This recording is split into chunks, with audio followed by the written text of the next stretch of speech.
kale nga tugenzeko ku nsonga z'omukulu ono Alien Skin nga bwe nagambye nti olunaku lwajjo akyali ku nsonga y'e Busoga nti ye yabagambye nti ennyimba ze tebaddamu zikuba n'okuyimbayo tagenda kuddamu kusala kudda Jinja saidi ze yonna olw'ebyonna ebyamutuukako ababijjukira obulungi. Kati omukulu ono olunaku olwajjo akawungeeze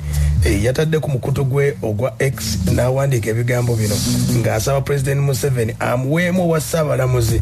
okumala wiiki atajja kuba ate nga yejjusa, era asaba nti abasoga batwalibwe mu ggwanga lya Iran. Byebiri bye nakutegeezaako nti okuva bwe yafuna obuzibu n'abakulu okuvaako sayidi z'ejjinja eyo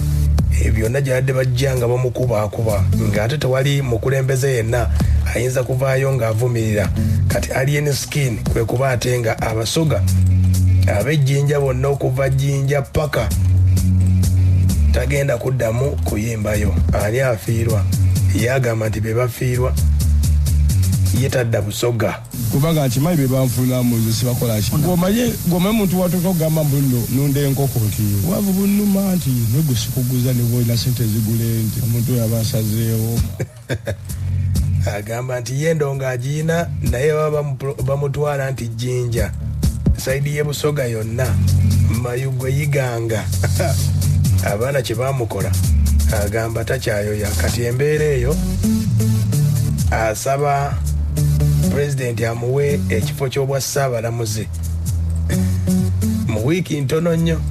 ab'e Busoga agenda batwala Iran. Lwaki? Agamba nti music wawana abadde amukyusizza nnyo naye yeewuunya abantu okuba ng'ate tebamulaba mu mugaso abo abamukubakuba buli kadde. Kikaze bwe mba nkobe endongo era n'ebimu byolaba lifestyle yange otiragira abaira online ngo biraba mbazungu kati bwe mba eva kondikwetedde offline tegeeza mba nange nali nali importing ngaye ekitegeera mba nange nabye nalisaddaaka zinasanga mu Nigeria wano wiiki abana ekivulu kya upcoming we waabwe nga nabembi waffe bafuka ba Nigeria ekitegeera kati zina industry gye nabetinga nga bwe nkube ya wano bwe nkube yo mu Nigeria ninga nange bwe mpamba ate nga n'okuba eyange ekitegeera kati najja dimension is nene kye nagambye okuva mu gwa 2024 Mayuge waliyo ekivulu oli ku Mayuge Resort abaana bamutimpula emmotoka ze bazaasayasa ebitaali byangu wadde eyiganga 2025 mu Yapoli waliwo omukolo ogwali gwa kukuza lunaku lw'abakyala. Omukyala gwe bayita Sauda alibaawo omubaka omukyala oyo yali ategese emikolo egyo bamutwalaganya bubi nnyo ne bamukuba ne ku mutwe Ejjinja 2025 naye era teyaluwona bamukuba amayinja. Agamba yagobya aba Nigeria wano ne yeebuuza ab'e Busoga lwaki okuwamba mu Nigeria nze ndongo yaffe naddamu giwamba buto kitegeera kajasiti ayinza n'obwa legend wange tebuvudde mu kunsudiya obwa legend wange buvudde mu kunzole ya meganye ne ba big eded buli mbogamba kitegeera kati toza kwita vako bwe bityo mbadde swati n'embanzi ze bwete vako ngaira bo bosu anti kimenkaze aze fiti respect ja kwaje omukola ki kuba vaka ate olumu nga alikote dina kubwerere diwalira bye online okitegeera ndabanga babula mwana nga vibe yawe titwakwatagana kale Alien Skin ensonga zino zaazogeddeko ng'ali serious nga temulimu wadde kola ki ye bw'agamba ekisinga okumuluma mu mbeera yonna okuva ebamukuba tewali wadde mukulembeze kuvaako Busoga n'avaayo n'agamba nti musajja waffe okuva e Buganda eyo bamuyisa bubi era twetonda oba mu mbeera eyo okuvumirira ekyo. Alien kyekisinga okumuluma kati agamba endongo ye